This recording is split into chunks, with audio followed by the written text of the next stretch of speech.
Hello everyone, প্রকৃতি education খুঁটিনাটিতে তোমাদের সকলকে স্বাগতম। সবার আগে তোমরা চ্যানেলটাকে সাবস্ক্রাইব করে তোমরা লাইক করবে, শেয়ার করবে, ঠিক আছে?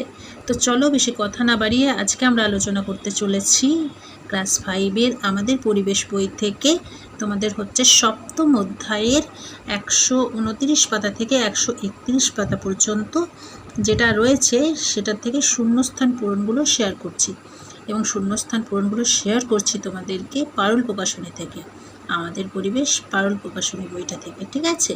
তো চলো তোমরা দেখে নাও প্রশ্নোত্তরগুলো।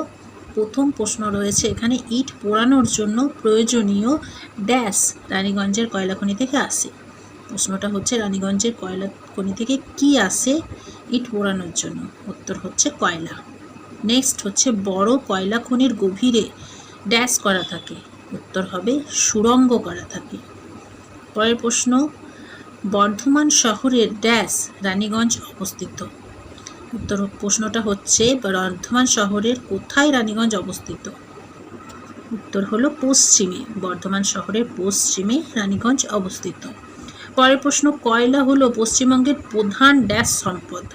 উত্তর হবে খনিজ সম্পদ। পশ্চিমবঙ্গের প্রধান খনিজ সম্পদ হলো কয়লা। পরের প্রশ্ন, জ্বলন্ত কাঠে ড্যাশ দিলে কাঠ কয়লা হয়। উত্তর হবে জল। জ্বলন্ত কাঠে জল দিলে কাঠ কয়লা হয়। পরের প্রশ্ন হচ্ছে, কাঠ কয়লা দিয়ে ড্যাশ বানানো হয়। উত্তর হবে তুবড়ি। কাঠ কয়লা দিয়ে তুবড়ি বানানো হয়। পরের প্রশ্ন হচ্ছে 7 নাম্বার, নিভে যাওয়া কাঠের মধ্যেও অনেক সময় ড্যাশ থেকে যায়। উত্তর হবে জ্বালানি। নিভে যাওয়া কাঠের মধ্যেও অনেক সময় জ্বালানি থেকে যায়। পরের প্রশ্ন হচ্ছে, প্রাণীদের ড্যাশ থেকেও কয়লা তৈরি হতে পারে। উত্তর হবে হাড়। প্রাণীদের হাড় থেকেও কয়লা তৈরি হতে পারে। পরের প্রশ্ন হচ্ছে, পশু পাখি ও গাছপালা সব কিছুরই একটি প্রধান উপাদান হলো ড্যাশ। উত্তর হচ্ছে, পশু পাখি ও গাছপালা সব কিছুরই একটি প্রধান উপাদান হলো কার্বন। পরের প্রশ্ন হচ্ছে, বেশি কার্বনযুক্ত কয়লা পোড়ালে ড্যাশ খুব কম তৈরি হয়। উত্তর হবে ছাই। বেশি কার্বনযুক্ত কয়লা পোড়ালে ছাই খুব কম তৈরি হয়। পরের প্রশ্ন, মাটির অনেক গভীরে ড্যাশ ও ড্যাশ বেশি থাকায় কয়লাতে বেশি কার্বন জমা হয়। উত্তর হচ্ছে চাপ, তাপ। মাটির অনেক গভীরে চাপ ও তাপ বেশি থাকায় কয়লাতে বেশি কার্বন জমা হয়।